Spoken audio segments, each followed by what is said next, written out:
वाला,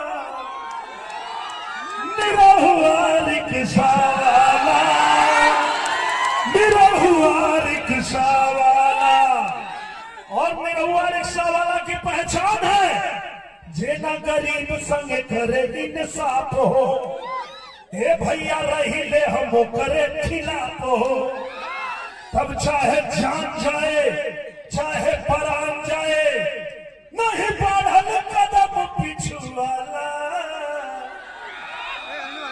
तनी एक बार गमछवा उतारा लो, गमछवा,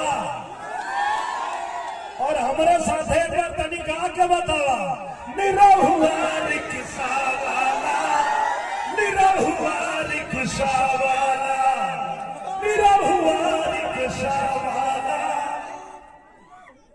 और निरहुआ रिक्शा वाला यह निवेदन करे आइल बा कि आप लोग कौन बटन दबाइबा?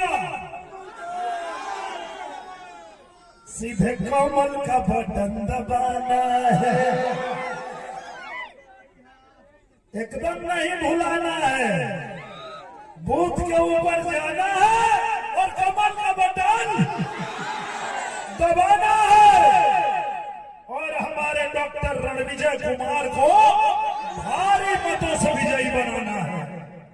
और जब रणविजय कुमार जी जीतेंगे तो जैसा कि प्रधानमंत्री जी ने भी कहा, आपकी जो मांगे उनके सामने रखी गई वो